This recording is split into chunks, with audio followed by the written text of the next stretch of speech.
Merci d'être là. Je suis très heureuse de vous rencontrer, de vous voir sur vos écrans et dans vos parties du Québec ou du monde respectives. Donc, on nous a demandé de parler de la justice réparatrice à la lumière de l'Évangile. Alors, je vais vous partager un petit PowerPoint parce que je sais pas si certains d'entre vous sont plus visuels comme je le suis. Je me dis parfois c'est pour garder aussi le contact avec la vue. Et je vais essayer. Oui, c'est bon. Et donc, l'évangile, ben, j'imagine que vous êtes déjà pas mal dedans pour la majorité d'entre vous depuis le début de la semaine, hein. C'est le Matthieu 18, la parabole du serviteur impitoyable. Et en fait, en la regardant, ça, c'est vraiment une belle invitation que le diocèse de Longueuil, et je les remercie, nous a faite de nous inviter à plonger dans cette parabole parce que j'ai vu en effet plein de liens avec la justice réparatrice. Colette, l'an dernier, quand on avait fait la présentation, tu l'as vu tout de suite. Moi, c'était pas clair sur le coup, mais là, je l'ai vu en plongeant dedans. Et c'est ça que je vous propose. Donc, en fait, c'est en regardant la parabole, j'ai vu qu'il y avait comme 5 invitations. Puis, il y en a sûrement plein d'autres, mais ces 5-là, je vais vous les présenter en lien avec ce que nous faisons au Centre de services de justice réparatrice.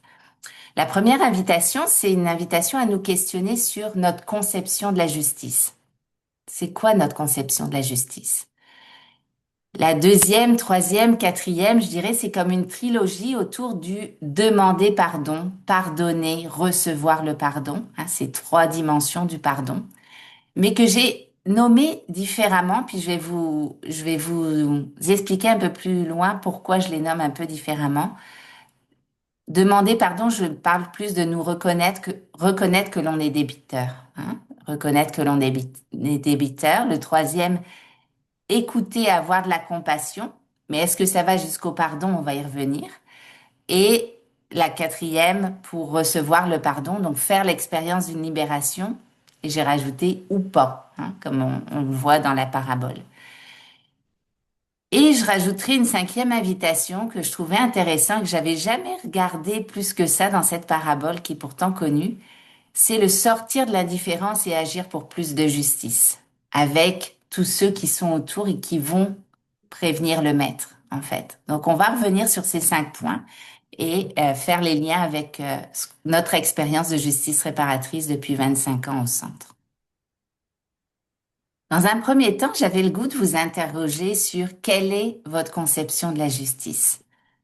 Peut-être prendre 3, 4 secondes personnellement pour voir qu'est-ce qui monte quand je parle de justice. Le premier mot, la première émotion, la première image. Peut-être que ça va être quelque chose dont on pourra échanger à la fin. C'est quoi ma conception de la justice? J'ai mis une image de la balance, hein. C'est vrai que c'est une image classique, mais moi, c'est une image qui me parle beaucoup, la balance, hein, parce qu'il y a ces 2 plateaux, il y a des équilibres, et puis l'idée, c'est de revenir à un équilibre. On va y revenir. Quand je regarde les mots, moi, j'aime beaucoup revenir à l'étymologie des mots. Et ce que je trouve intéressant dans le mot justice, c'est que les racines du mot justice ont un lien avec deux termes latins qui sont jugum et jungere, qui vont dire jungum, c'est le joug, et jungere, c'est joindre.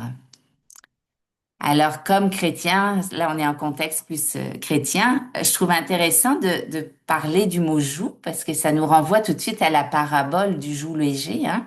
Le joug, c'est cet instrument qu'on met sur les épaules des bœufs, hein, pour que les deux ensemble puissent faire des sillons dans la terre et qu'on puisse y mettre la semence pour qu'il y ait le champ qui soit dans cette droiture, hein, cet ordre.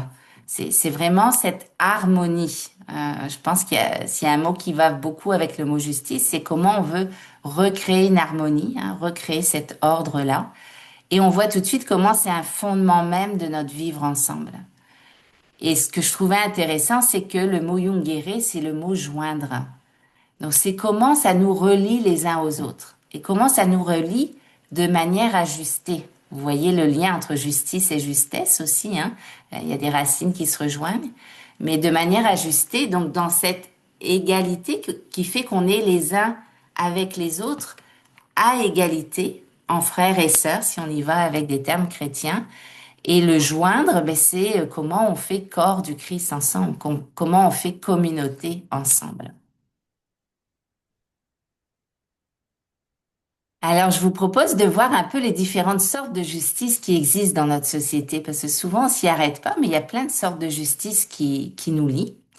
Il y a la justice distributive, qui, elle, va déterminer qui obtient quoi. Alors, on pense tout de suite aux avantages sociaux, fiscaux, tout ce qui est un peu essayer de rééquilibrer les richesses, hein. Donc, une justice distributive pour rééquilibrer, dans une certaine mesure, les richesses.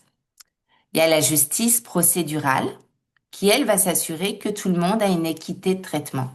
Donc, il y a comme des procédures qui permettent justement une certaine équité. On pense au système judiciaire, administratif, la police, les entreprises. Bon, après, il y a toujours la pratique, hein, on s'entend, il y a toujours des choses à dire, mais quand même, il y a des règles procédurales qui veulent s'assurer d'une certaine équité de traitement. Il y a la justice rétributive, puis c'est peut-être celle à laquelle on pense tout de suite, hein. C'est le système pénal qui est fondé sur la punition d'un acte répréhensible. Donc là, il y a une loi. S'il y a la violation de la loi, ben, il y a telle punition, telle sanction, des dommages d'intérêt, des peines d'emprisonnement. Tout ça est réglementé par la loi. On a la justice réparatrice ou restaurative, comme on dit au Québec, ou restauratrice, comme on dit en Belgique, mais on parle de la même chose, qui, elle, est plus fondée sur le dialogue et la réparation. Et je vais y revenir, je vais un peu plus vous donner de détails sur cette justice-là pour commencer, pour qu'on sache de quoi on parle. Mais tout de suite, on voit par rapport à la parabole que on est dans ce jeu entre la justice rétributive et la justice réparatrice. Hein, la justice rétributive, vous voyez le maître au début, lui, la dette n'est pas remboursée. La règle à l'époque, c'était hop, emprisonnement. Hein. Mais lui, il fait passer le maître à une justice réparatrice qui va aller plus au niveau d'une miséricorde, hein, si on y va au plan religieux. Et il y a la justice divine au plan religieux, justement, qui peut être vraiment variable suivant notre image de Dieu. Quelle est notre image de Dieu? Est-ce qu'on a une image d'un Dieu punitif ou une image d'un Dieu miséricordieux et plein d'amour? Donc, vous voyez que la manière de concevoir notre justice peut être aussi variable en fonction de ça. Qu'est-ce que la justice réparatrice? Je vais vous donner un petit peu des éléments là-dessus. C'est quoi la philosophie qui sous-tend la justice réparatrice? Elle est fondée sur la notion de communauté. Donc, c'est vraiment l'idée, et c'est sûr qu'il y a des origines dans les communautés autochtones, hein, les communautés de base, c'est-à-dire qu'il y avait des petites communautés où le vivre ensemble était important. Et quand il y avait de la violence ou un abus de pouvoir qui était commis, ben, il y avait des liens de confiance qui étaient brisés. Il y avait des relations qui étaient désajustées. Donc, c'est tout dans la recherche d'un rééquilibre des pouvoirs et de justement un réajustement des relations pour recréer ce vivre ensemble. Donc ça, c'est vraiment le fondement même de la justice réparatrice. Après, sur quoi elle se concentre? Elle va se concentrer sur quelles sont les conséquences de l'abus de pouvoir dans la vie des personnes et de la société. Donc, elle va regarder vraiment au niveau intime, au niveau des relations, et non sur la loi. Hein. Le focus, c'est pas est-ce qu'il y a eu une violation de la loi ou pas. C'est est-ce que ça a eu des conséquences chez quelqu'un ou dans la société. C'est une démarche qui est volontaire et confidentielle. Alors là, vous voyez tout de suite les limites et aussi les forces, mais c'est quand même une limite dans une société que ce soit une démarche volontaire. Donc c'est pour ça qu'elle peut pas être uniquement justice réparatrice dans une société. Il y a la justice rétributrice qui est là aussi, parce qu'il faut des arrêts d'agir, évidemment, puis parfois la personne n'est pas assez prête pour une démarche volontaire. Mais on aimerait tendre vers de plus en plus de justice réparatrice, c'est sûr. Et qu'est-ce que ça suppose? Ça suppose une volonté de réparer, une volonté de comprendre, de sortir de la victimisation ou de l'abus de pouvoir. Et donc, le maître mot, c'est une volonté de changer. Et je l'ai mis en gras parce que je pense que c'est le maître mot en lien avec la parabole. Ce débiteur n'a pas changé. Il n'était pas dans ce désir de changer. Au niveau des entrailles, je parle, au niveau de sa conception de la justice, il n'a pas changé. Et donc, les personnes qui viennent nous voir, elles ont ce désir de faire un pas de plus vers leur guérison, un pas de plus vers la réparation, et donc d'accepter de changer. Il y a différentes formes de justice réparatrice. Alors, je vais les dire rapidement parce qu'il y en a des tonnes, mais les principales, c'est qu'il y a des rencontres directes entre une personne et la personne qui l'a abusée, une personne victime et une personne qui l'a abusée. Ça, vous voyez, je vous ai mis un peu qui propose ça au Québec. Ça peut être en alternative d'une démarche judiciaire, d'un procès ou après un procès. Donc, on a le Service correctionnel du Canada, Équijustice, ASOJAC, Comité de justice autochtone. C'est tous des organismes ou institutions qui proposent ces rencontres directes, toujours avec la dimension volontaire. Nous, au CSJR, ce qu'on propose, c'est des rencontres entre des personnes qui ne se connaissent pas. Donc, c'est des personnes qui ont subi et commis des crimes ou des violences semblables ou des abus de pouvoir semblables. Par exemple, des gens qui ont commis de l'inceste et subi de l'inceste, mais ils sont pas de la même famille, par exemple. Et dans nos rencontres, en plus de notre binôme d'animateurs, on a ce qu'on appelle des membres de la communauté. On a des citoyens et citoyennes qui participent au processus pour rappeler que le crime ou tout ce qui est abus de pouvoir ne concerne pas juste deux personnes. Il y a une dimension sociale à ça. Il y a des conséquences sur tout l'entourage. Puis il y a aussi, par notre indifférence et autres, comme citoyens, parfois, on contribue à ce système-là d'abus de pouvoir. Donc, c'est rappeler qu'on n'est pas dans une dualité, mais que ça concerne plus large que ça. Il y a une dimension sociale au crime.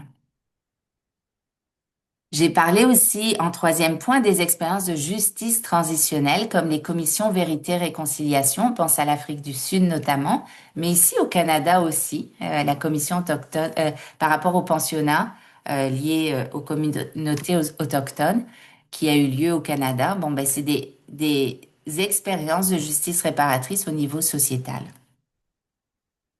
Et il y a des expériences de justice transformatrice. Alors la justice transformatrice, elle travaille sur des enjeux collectifs. Donc on a par exemple travaillé sur, par exemple, MeToo. Ça c'était quand même quelque chose de collectif au niveau du CSJR. On a aussi travaillé par rapport en lien avec la colonisation au niveau des communautés autochtones. On en parlera samedi justement dans une autre conférence. Et on a parlé cet automne, on a organisé des rencontres, plusieurs rencontres sur les abus et le silence dans l'Église. Vous voyez, si on avait parlé juste des abus dans l'Église avec des personnes victimes, des prêtres qui ont abusé, là on était dans la justice réparatrice plus classique. Mais on a ajouté, parce que les personnes victimes qui sont venues nous voir nous disaient, j'ai eu le sentiment d'être revictimisée par le silence de l'Église, par l'institution. Donc, on a voulu intégrer cette dimension et donc, dans nos cercles, on a ajouté la présence d'un évêque, la présence de représentants d'église qui pouvaient aussi entendre les personnes victimes qui participaient au processus. Et il y a bien d'autres pratiques réparatrices, hein. Je voyais Henriette qui était là, mais avec tout le réseau de l'aumônerie communautaire de Montréal et les ex-détenus, il y a plein d'autres pratiques comme les groupes arc-en-ciel, comme en tout cas, il y a beaucoup de choses qui existent. Je peux pas tout donner dans cette rencontre, mais on pourra en parler dans l'échange si ça vous intéresse. Se reconnaître débiteur. Donc ça, c'est une autre invitation qui nous est proposée par l'Évangile. Reconnaître sa dette, ce n'est pas si facile. Ça, on le sait hein, dans nos vies. Quand on a des enfants, souvent on leur dit, bon, alors va demander pardon à ton petit frère ou à ta petite sœur que tu viens de blesser. Bon, mais est-ce qu'on le fait? On continue de le faire adulte. Ça, c'est toujours un peu, on oublie hein, parfois de rester dans cette dynamique de reconnaître qu'on a blessé quelqu'un. Alors, il y a trois étapes que je trouve importantes et qui sont centrales pour nous en justice réparatrice et qui vont être des critères de sélection de nos participants. Le premier point, c'est reconnaître le geste que j'ai commis. Reconnaître le geste que j'ai commis, reconnaître ma dette. Hein. Dans la parabole, le débiteur dit, je reconnais que j'ai une dette vis-à-vis de toi. Hein. Prends patience, je reconnais cette dette. Il reconnaît le geste commis. Mais ça va aussi à reconnaître les torts subis par la personne que j'ai blessée. Et là, vous voyez que tout de suite dans la parabole, on n'y est plus. Il ne reconnaît pas que ça a peut-être des torts, le fait qu'il rembourse pas sa dette vis-à-vis du maître. Hein. Est-ce que je reconnais que tu as été blessé comme qui a été victime? Alors, les personnes qui viennent nous voir, elles ont une certaine conscience qu'elles ont blessé les personnes victimes, mais souvent elles n'ont pas une conscience de l'étendue des conséquences que ça a eu dans la vie des personnes victimes. Et je vous dirais que nous, on va accepter qu'ils viennent s'ils ont un minimum de conscience, mais au cours des rencontres, là, ils vont réaliser l'étendue. Moi, je me souviens d'hommes qui avaient abusé de leur petite fille, par exemple. Je pense à un il avait conscience qu'il avait blessé sa petite fille, qui avait 7 ans. Mais dans les rencontres, quand il a vu des dames arriver qui avaient 60 ans, même une avait 70 ans, et que c'était arrivé quand elle avait 7 ans, et qu'elle explique toutes les conséquences que ça a eu dans sa vie jusqu'à maintenant, là, il a réalisé, oh mon Dieu, ok, c'est pas juste là, maintenant, puis le fait que ça s'arrête, hein. Il y a des conséquences à long terme. Donc, vous voyez, de reconnaître les torts subis, mais avec toute leur étendue. Deuxième point, l'expression de remords ou d'excuses avec humilité et sincérité. Et là, je fais la différence avec la demande de pardon. Puis, je vais vous renvoyer, je ne peux pas aller trop dans les détails, mais je vais vous renvoyer à deux entrevues récentes. Une qui a été faite à Radio-Canada dans l'émission Pénélope, le 1er janvier. Et c'est une de nos bénévoles, Lynn Bernier, qui est psychologue, qui a parlé de cette différence entre l'excuse et la demande de pardon. On l'a sur notre site csjr.org. Vous pourrez aller trouver cette entrevue et on peut la réécouter. Et on a aussi eu, et peut-être plusieurs d'entre vous ont suivi cette présentation, Jean-Guy Nadeau, qui est sur notre conseil d'administration et qui a donné une excellente conférence sur le pardon lundi, hein, dans le cadre de Semaine de la parole. Vraiment, il explique aussi toutes ces différences-là. Donc, d'être dans cette expression d'excuse. Pourquoi pas demander pardon? C'est pas qu'on peut pas demander pardon, mais la demande de pardon, c'est important qu'il y ait de la liberté intérieure. C'est-à-dire que la personne qui demande pardon, elle soit prête à entendre le oui ou le non de l'autre en face. Et pour ça, il faut s'assurer que la personne qui a été victime, elle soit revenue, elle soit sortie de sa victimisation, elle soit prête elle-même à dire oui ou non. Parce qu'imaginez si elle est encore dans sa victimisation, elle va pas être dans cette liberté intérieure pour oser dire non. Hein? Donc, de s'assurer de cette liberté-là. Donc, mais si je présente des excuses, là, j'attends rien de l'autre en face. Et c'est important de ne pas attendre de l'autre en face. Et ça passe de reconnaître que je prends conscience de ce que j'ai fait, des torts subis, mais que je m'engage à être dans un changement aussi. Hein. Et c'est ça qui va faire que les excuses vont être encore plus acceptées si la personne a déjà entamé ce changement. Et la troisième étape, c'est la responsabilisation, hein. C'est comment je me remets debout, comment je réponds par rapport à trois points, ce que j'ai fait, ce que je n'ai pas fait, ou ce que je fais de ce que l'on m'a fait. Et là, tout de suite, vous voyez que la responsabilisation, ça concerne pas uniquement la personne qui a commis l'abus de pouvoir. Ça concerne aussi la personne qui a été victime, hein, de qu'est-ce que je fais de ce que l'on m'a fait, comment je me remets debout avec le soutien de la communauté. Et ça concerne nous tous comme membres de la communauté. Qu'est-ce que on l'a fait ou pas fait et comment on soutient les personnes qui veulent se remettre dans ce rééquilibre pour être de nouveau dans le cercle de la communauté. Deuxième point, écouter et avoir de la compassion. Donc là, on arrive dans aussi la question du pardon. Là, je vais vous parler aussi en justice réparatrice de critères de sélection qu'on peut avoir, puis comment ça s'inscrit dans le temps. C'est pas forcément tout de suite que ça se passe. Trois points également. La première, c'est est-ce que la personne est capable de nommer ce qu'elle vit intérieurement? Parfois, c'est pas possible. C'est trop frais. C'est trop difficile. Donc, c'est attendre le bon moment pour qu'elle puisse être capable de nommer, de mettre des mots sur ce qu'elle vit. Et est-ce que la personne est capable d'écouter l'autre dans sa réalité? Et ça aussi, c'est parfois pas tout de suite possible. Parfois, on est trop submergé par la souffrance, on est trop submergé par le choc de ce qui nous arrive, qu'on n'est pas capable d'élargir l'espace de sa tente, comme on dit dans la Bible, hein, mais de laisser rentrer l'autre un peu à l'intérieur de moi parce que je suis déjà trop pris avec ce que je vis intérieurement. Donc, comment s'assurer que la personne ait une certaine distance intérieure par rapport à ce qu'elle a vécu? Et ça va être de regarder deux points.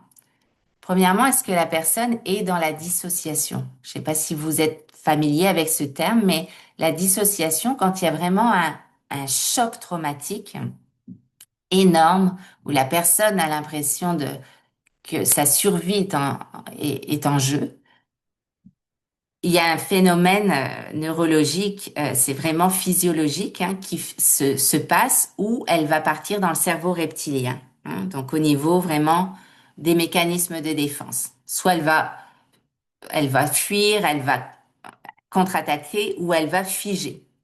Et la dissociation, souvent, c'est lié au moment où elle fige, mais elle fige et là, elle va se dissocier du système limbique. Le système limbique, c'est là où il y a toutes nos émotions qui rentrent en jeu. Parce que notre corps a l'impression que si toutes nos émotions arrivent dans le cortex, là, tout va exploser. Donc, c'est comme une manière de créer euh, une distance salutaire. Mais le problème, c'est que si ça a été trop répété comme choc ou si ça a été trop intense, parfois la personne va rester longtemps avec cette dissociation. Et si elle est dissociée, elle va pouvoir nommer ce qu'elle vit, mais elle va nommer ce qu'elle vit à partir du mental et non à partir du cœur. Et du cœur connecté aux émotions. Et si elle reste au niveau du mental, et ça on peut l'entendre dans la manière dont la personne se dit, hein, parfois on sent que c'est juste, il n'y a pas d'émotion.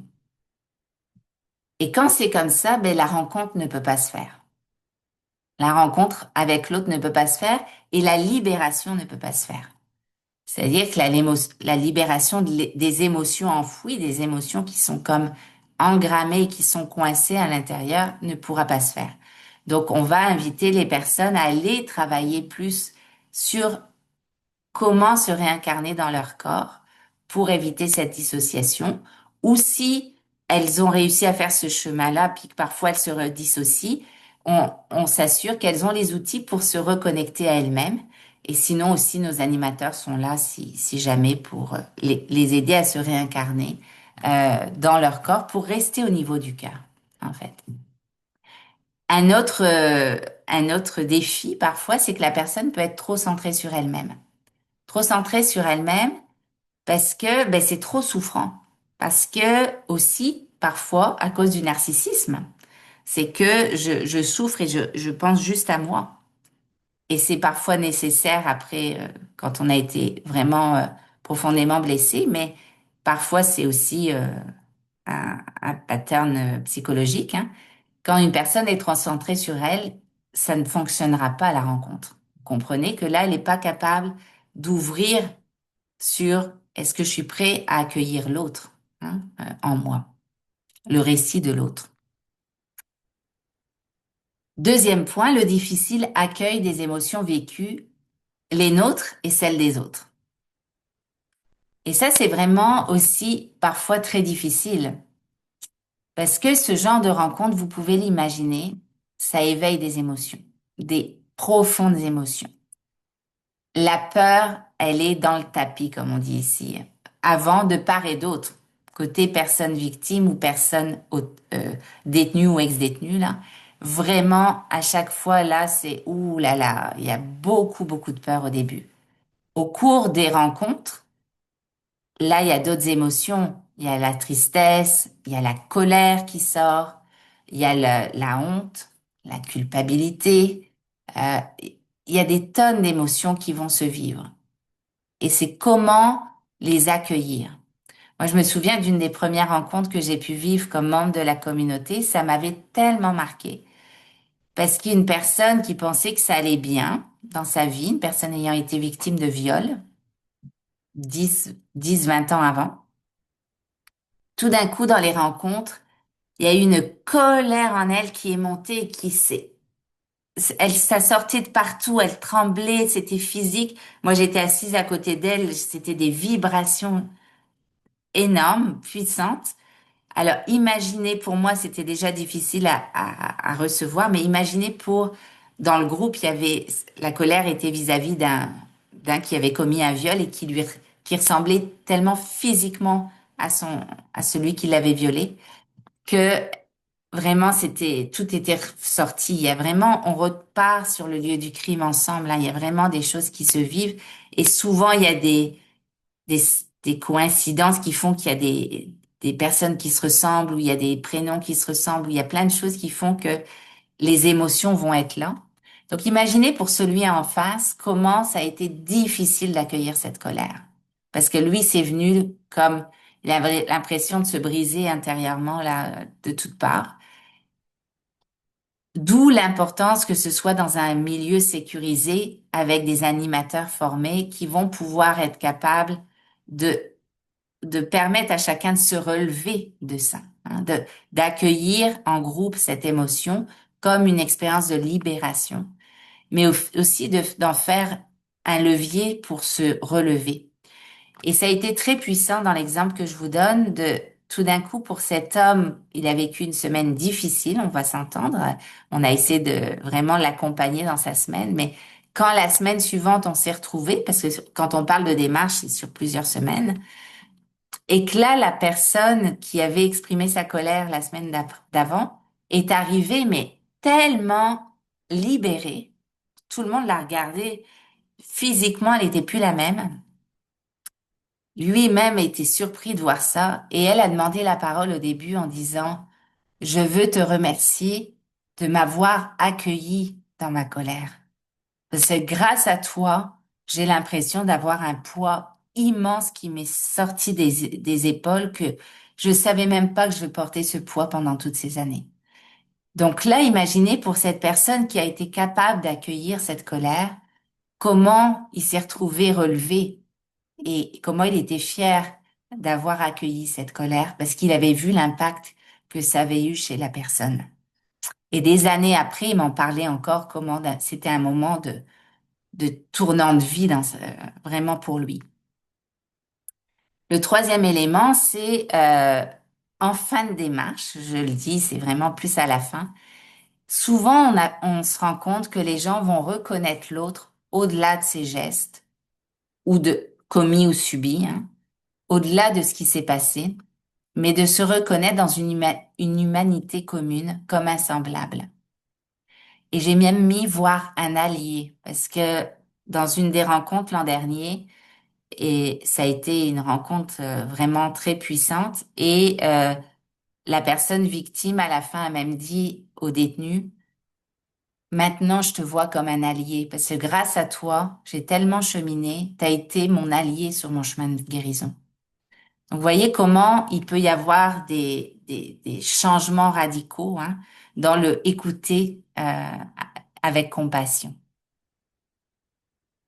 Mais est-ce qu'on parle de pardonner? Ça, c'est là où je mets le point d'interrogation, puis je vous renvoie encore aux entrevues dont je vous ai parlé tantôt. Pardonner, c'est le pouvoir des personnes directement blessées, hein. Donc, c'est pas quelqu'un d'autre qui peut pardonner à la place d'une autre personne, hein. Et là, c'est la vigilance par rapport au risque de manipulation, hein. Et c'est là où je vous disais tout à l'heure, si la personne n'est pas sortie de sa victimisation et encore à risque de manipulation, c'est pas le moment de pardonner. Et on voit souvent ça dans des dynamiques de violence conjugale, hein. Souvent, c'est ce qui se passe. Donc, je demande pardon, mais je reviens, puis je refais, donc vous voyez, ça part en boucle en fait, hein, le cercle vicieux de la violence. Et on ne pardonne pas non plus pour répondre à des exigences morales ou religieuses, pour bien paraître. Ça, c'est aussi un élément important. Souvent, il y a des pardons superficiels pour dire de bien paraître. Oui, j'ai pardonné, mais est-ce que c'est le cas en profondeur? Est-ce que je vis cette expérience de libération en profondeur? Parce que le pardon, c'est vraiment une expérience de libération.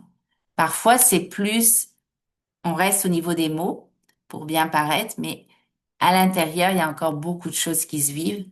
Et dans ce cas-là, est-ce qu'on est vraiment dans une expérience de pardon? D'où l'importance du temps, d'une certaine liberté intérieure et d'un discernement. Ça prend du temps de pardonner. Et là, j'ai mis les différents types de pardon. Il y a le pardon à l'autre, hein, quand on arrive au point de vouloir lui retirer un poids sur ses épaules, hein. Souvent, c'est conditionnel à une demande ou un changement. Je pense à des personnes qui disent, ben, notamment à Michael Lapsley, qui est le fondateur des ateliers guérison des mémoires qu'on organise au Québec. Il y a quelqu'un en Afrique du Sud qui a reçu un colis piégé et qui a perdu ses deux mains. Maintenant, il a des crochets à la place des mains. Il a perdu un œil aussi. Et on lui dit souvent, ben, est-ce que tu as pardonné ton agresseur? Et il dit, je sais pas si je lui ai pardonné, parce que je sais pas qui c'est, il est jamais venu me demander pardon, s'excuser en tout cas, et je sais pas ce qu'il fait aujourd'hui, est-ce qu'il a vraiment changé? Donc pour lui, c'était important de savoir ça pour pardonner. Et c'est là où vous voyez dans la parabole, le maître, lui, il n'a pas de condition. Il n'a pas de condition. C'est là où on voit que le maître est divin, hein. C'est que lui, il n'attend pas des excuses parce que le débiteur n'a pas prononcé d'excuses ou il n'a pas demandé pardon. Et il n'attend pas forcément un changement au début, en fait. Et pardonner, c'est aussi sortir d'une emprise. C'est vouloir vraiment se libérer. Et donc là, on le fait pour soi. C'est se dire, OK, je pardonne à l'autre, peu importe tout ça, mais parce que je veux plus qu'il soit une emprise sur moi, que ma liberté, ma joie intérieure, ma paix intérieure dépendent de sa demande de pardon. Je ne veux pas ça, donc je veux sortir de ça. Donc, pour moi, c'est autre chose. Se pardonner, on oublie souvent cette dimension hein, du pardon à soi, mais c'est souvent le plus difficile, comme disent beaucoup de personnes incarcérées que l'on côtoie. Le pardon à soi est souvent une démarche difficile. Et faire l'expérience du pardon, et ça, je dirais, pour moi, c'est vraiment, pour moi, l'expérience du pardon, c'est il advient. Hein, on n'est pas dans le volontarisme, mais c'est une expérience qui advient. Et là, on arrive à l'étymologie du mot pardon. L'étymologie du mot pardon, c'est laisser aller. Laisser aller.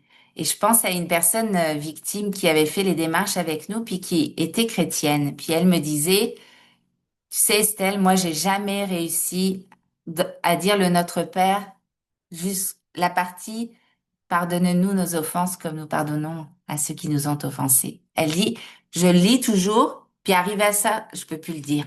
Je suis pas capable de pardonner parce qu'elle avait une histoire horrible. Et un jour, elle revient me voir, puis elle dit, Estelle, après les rencontres, puis elle dit, j'en reviens pas, j'ai été capable de le dire, j'ai été capable de le dire, puis elle dit, c'est tout d'un coup, c'est advenu, c'est arrivé, j'ai été capable de le dire. Donc pour elle, là, elle s'est dit, ça y est, c'est arrivé. Donc c'était de l'ordre d'une expérience spirituelle même pour elle, hein.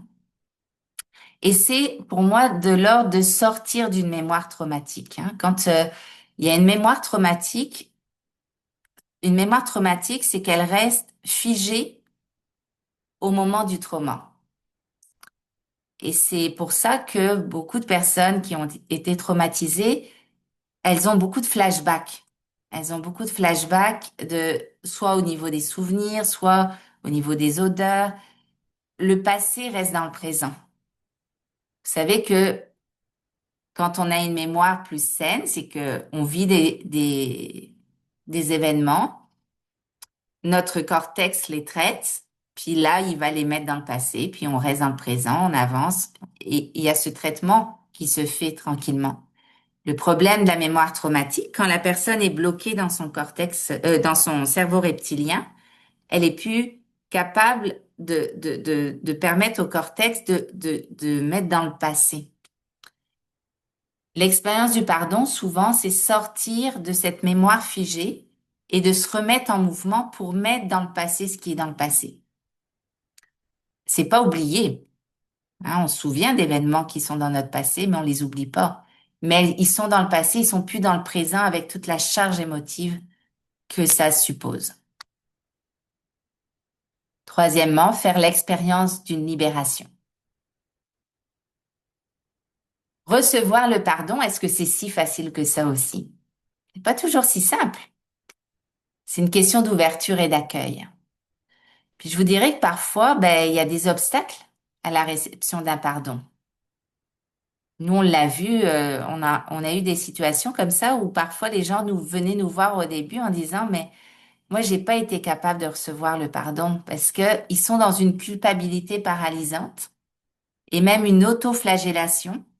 Puis c'est une manière pour eux de rester coincés dans le passé. Vous voyez là, la mémoire traumatique, elle n'est pas uniquement du côté des personnes victimes, elle peut être aussi du côté des personnes qui ont commis des crimes. Ils se flagellent, ils restent dans la culpabilité paralysante. Et nous, ce qu'on propose avec la justice réparatrice, c'est de sortir de cette culpabilité paralysante pour arriver dans la responsabilisation, où je me tiens debout face à l'autre.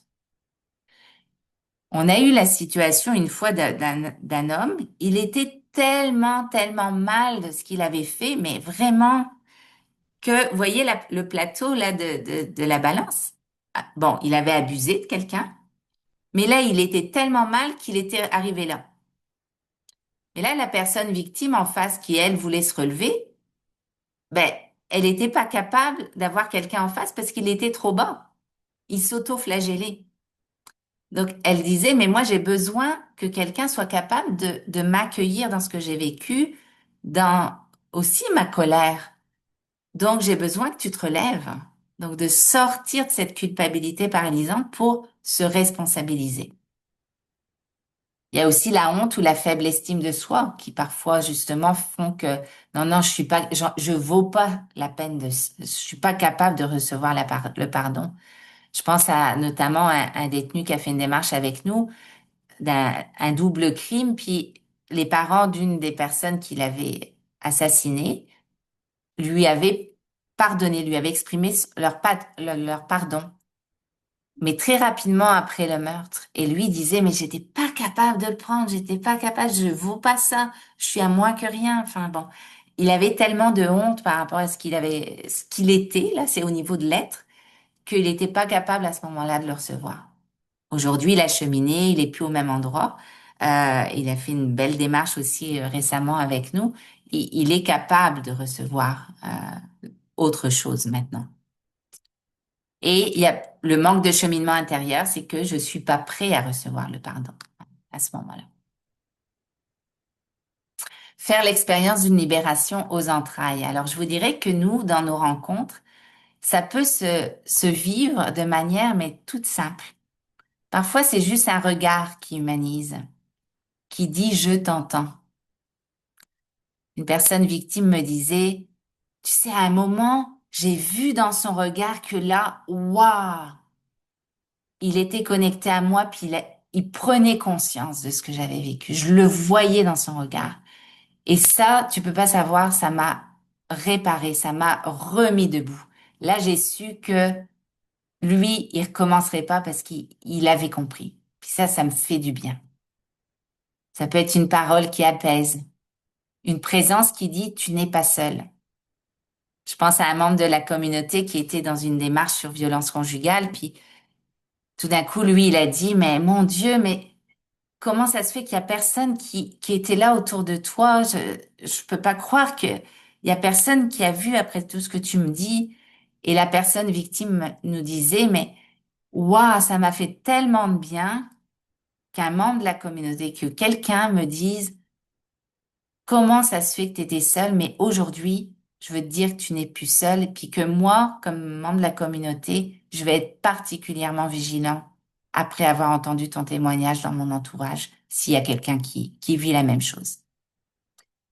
Et une émotion qui console. Parfois, le fait qu'un détenu ou ex-détenu va pleurer, ça, juste une larme, ça va faire vraiment une grande réparation chez la personne en face.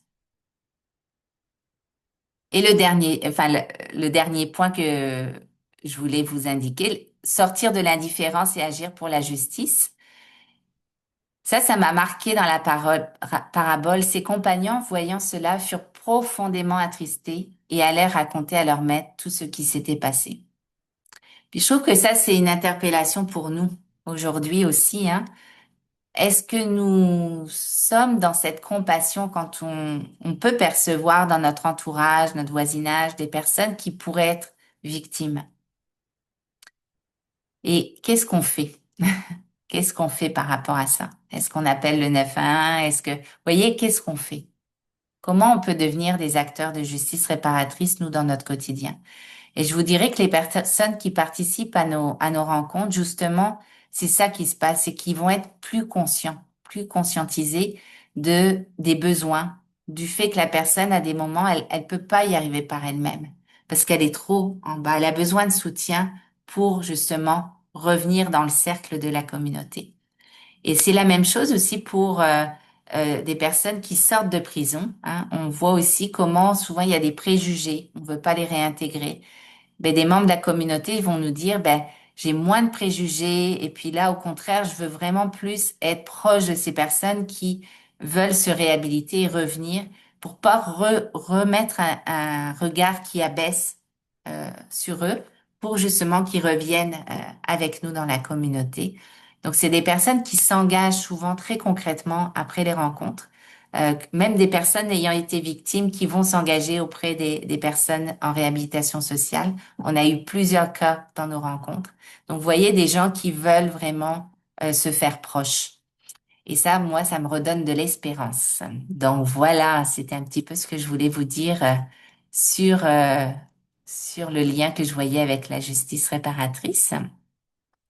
Et je voudrais, pour vous donner un exemple plus concret, donner la parole à Dominique qui a accepté au pied levé vraiment de... Ça devait être Marie-Stéphane, vous avez peut-être vu sur les affiches, c'était Marie-Stéphane. Mais Marie-Stéphane m'a appelé hier en pleurs, sa vieille chatte est en train de mourir et va se faire euthanasier ce matin, donc on pense bien à elle. Elle n'était pas capable de prendre la parole. Donc Dominique, au pied levé, a accepté de venir témoigner. Merci Dominique d'être là. Alors je te donne la parole. Ben, merci Estelle. D'abord, merci pour cette très belle présentation. Moi-même, en tant que personne victime, j'étais très touchée par un certain nombre de choses que tu as dit. Alors, je te remercie beaucoup pour ça. Je vais essayer de ne pas prendre beaucoup de temps. La première chose que je voudrais dire, c'est que je suis, je suis pas pratiquante. Je suis de tradition chrétienne. Mais j'ai été élevée dans un environnement quand même assez laïque, malgré le fait que, bon, j'ai fait ma première communion, j'ai été baptisée et tout et tout.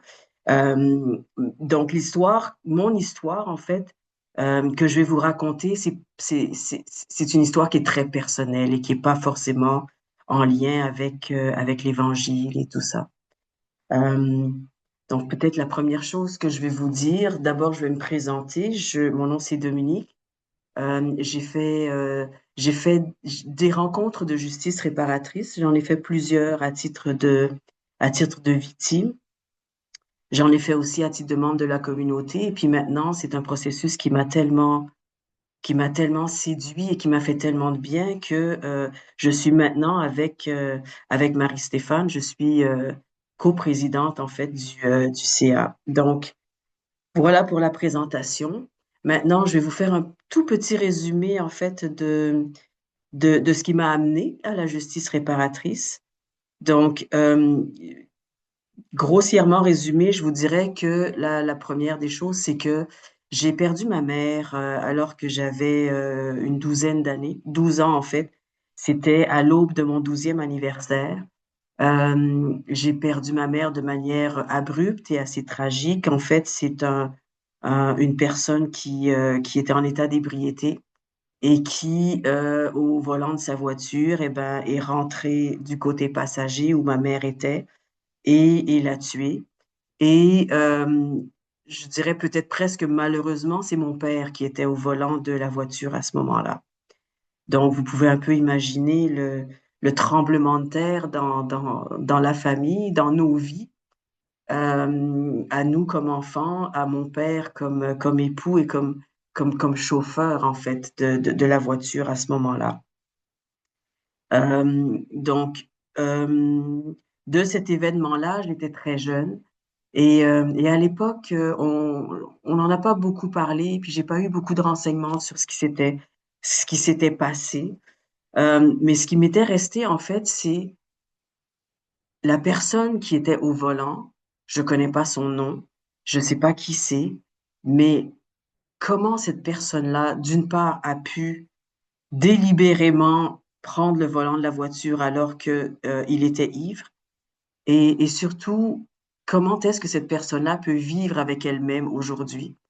J'avais l'impression que c'était un événement tragique, oui, mais que cette personne-là n'avait pas eu de conséquences parce qu'il n'y avait pas eu de prison, puis pour toutes sortes de raisons, mais que j'avais l'impression que cette personne-là continuait simplement à vivre sa vie alors que dans la mienne et dans la nôtre, parce que les conséquences, comme je vous l'ai dit tantôt, il y a eu mon frère, il y a eu mon père, mais il y a eu aussi ma grand-mère, il y a eu les frères et sœurs, ma mère était médecin, il y a eu les patients, il y a eu, je veux dire, c'est inimaginable la somme des conséquences que cet événement-là a eu dans la vie de tellement de personnes. Euh, je vais vous parler aussi du deuxième événement ou de la suite d'événements. J'ai aussi, à partir de 13 ans à peu près, jusqu'à 16 ans, autour de ces âges-là, j'ai aussi eu à subir les gestes incestueux de mon oncle, qui, bon, après le décès de ma mère, mon père était, disons, présent parce qu'il n'est pas décédé à ce moment-là, mais complètement absent parce que, bon, il était dans la culpabilité, dans la dépression, ça a duré longtemps, donc mon frère et moi, on était un peu livrés à nous-mêmes. Et donc voilà, une des conséquences de ce décès-là, ça a aussi été le chemin libre pour mon oncle de poser les gestes qu'il a posés pendant toutes ces années-là. Euh, donc ça, c'est un peu juste pour mettre un petit peu le contexte. J'ai grandi par la suite et je vous dirais que ça m'a pris presque 30 ans avant de parler de l'inceste que j'avais vécu, avant de vivre aussi, de ressentir l'impact de la perte de ma mère sur ma vie. Et j'ai passé des années en thérapie. Et la thérapie, ça m'a fait enfin, les thérapies, ça m'a fait énormément de bien. Donc, ça m'a permis d'abord de nommer les choses, de m'en rendre compte, de les sentir. Mais au bout de tout ce processus-là, alors que je pourrais dire que 90% de la peine, de la souffrance, de la douleur, j'ai nommé tout ça et j'ai appris à vivre avec et tout allait bien.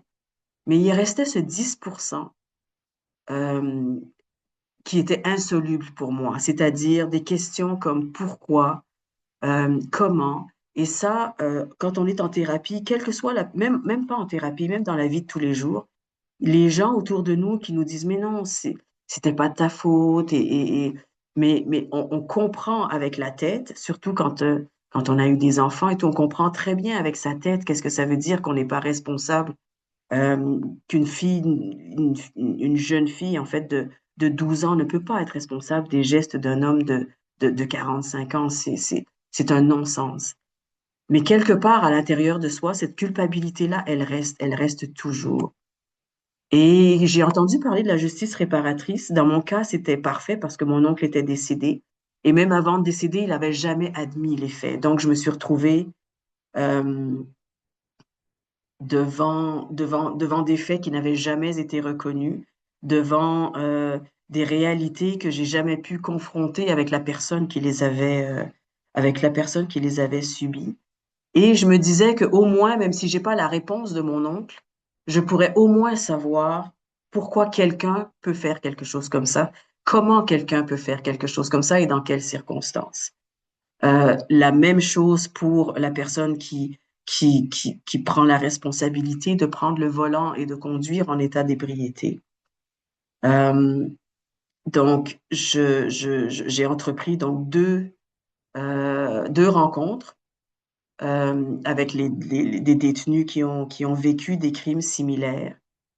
Et encore une fois, pour raconter très brièvement, je suis arrivée. D'abord, ça s'est passé dans un pénitencier. Déjà là, c'est très impressionnant.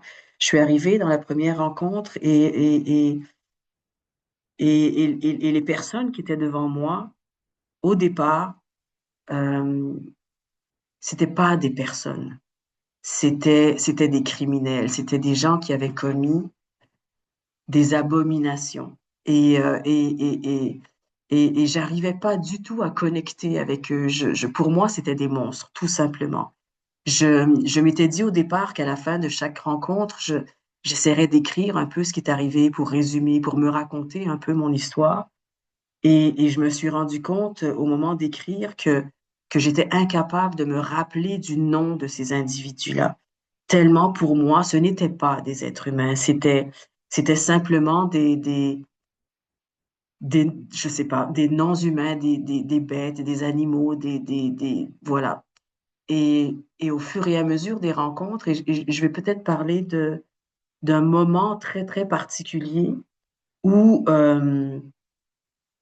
je vais parler de l'inceste. Il y a donc cette personne qui avait aussi posé des gestes incestueux avec ses nièces. Euh, D'abord, je dois vous dire que c'est extrêmement difficile de rester là et d'entendre quelqu'un raconter comment est-ce que il demande à sa nièce de 9 ans de lui faire une fellation. Et il y a quelque chose et même si j'ai vécu ces gestes-là, il y a quelque chose de terrible d'être assis devant quelqu'un et d'entendre ça. Euh, une fois que ça a été dit et qu'il a raconté son histoire, que j'ai pu raconter la mienne, et qu'à un moment donné dans le processus, il me dit, euh, tu sais, ce que j'ai fait à ma nièce, elle est aucunement responsable de ces faits-là. Euh, et c'est moi, et ça venait de moi. Et il l'a dit une première fois, deux fois, trois fois. Je l'ai entendu, mais je l'ai pas senti. Et il est arrivé un moment où je sais pas pourquoi, ça m'est rentré dedans. Et à partir de ce moment-là, je vous dirais que le fait qu'il assume l'entière responsabilité de ses gestes, en faisant ça, il m'a rendu mon humanité.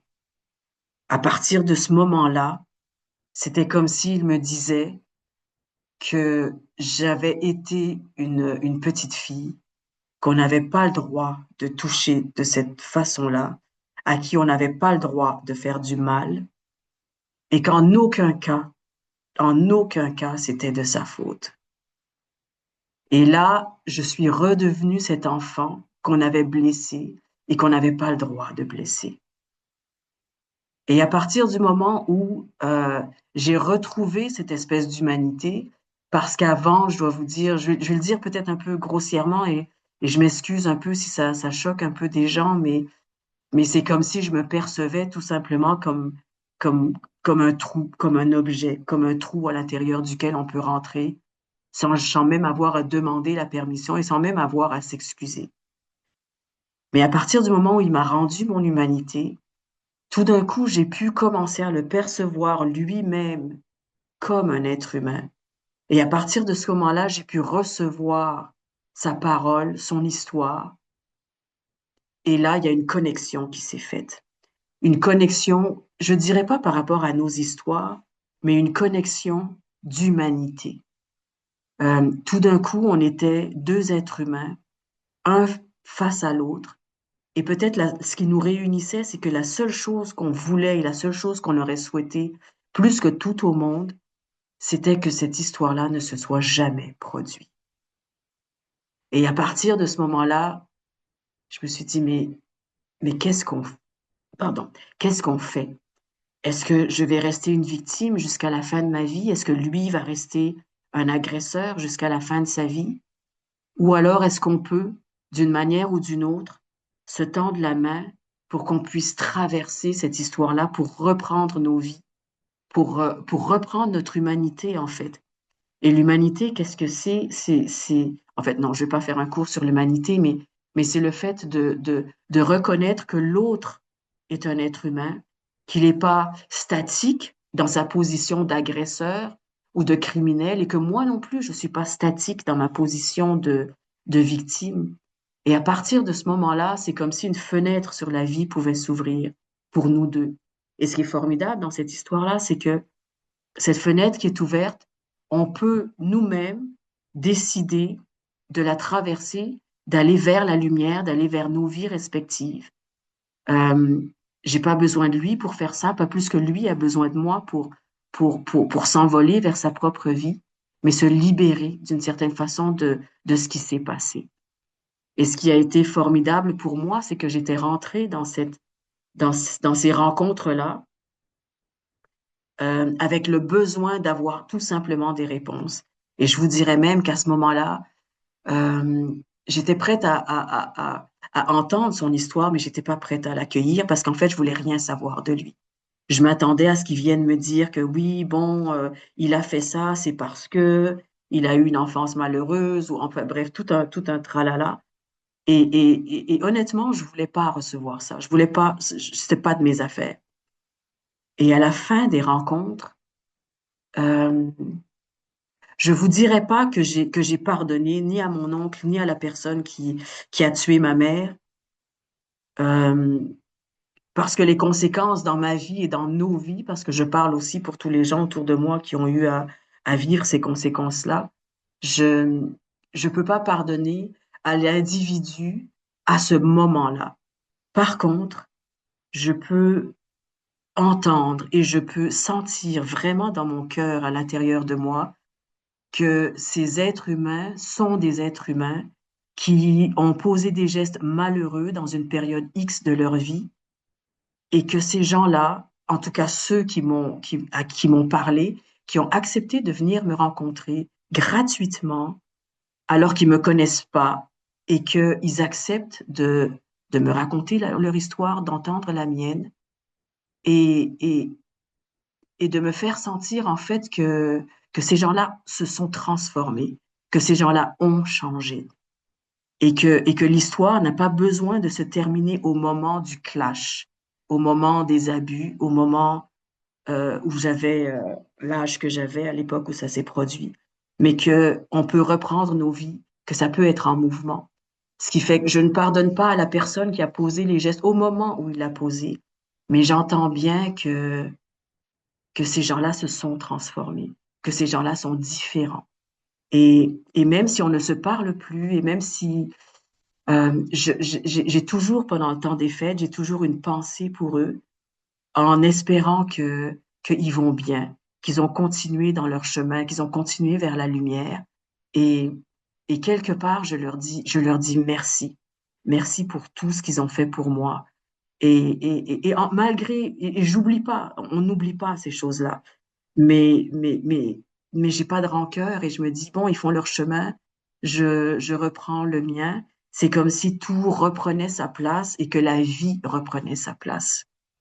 Et, et ces rencontres-là, c'est ça que ça m'a apporté. Ça m'a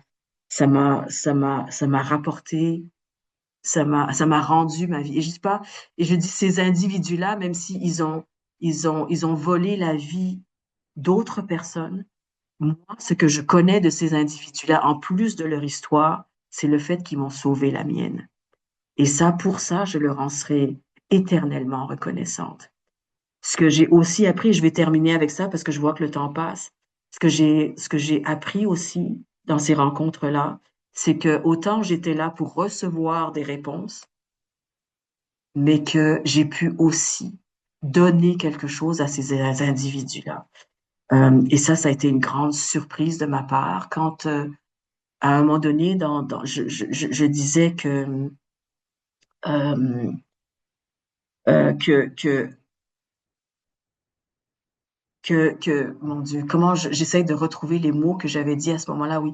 C'était que quand je me projette dans l'avenir, à ce moment-là, je disais que si jamais il arrive un moment où je perds foi en l'humanité pour toutes sortes de raisons, pour toutes sortes de cruautés, je n'aurais qu'à me rappeler de ces 4 personnes que j'ai rencontrées, qui ont commis le pire et qui pourtant se sont amendés et sont devenus des êtres de miséricorde, ces êtres de changement, des êtres qui sont capables d'apporter quelque chose de formidable à leurs proches, à la société et à toute la communauté, en fait. Et voilà. Donc, en fait, tout ça pour dire que ces rencontres-là, elles n'étaient pas à sens unique. Ça a été à double sens.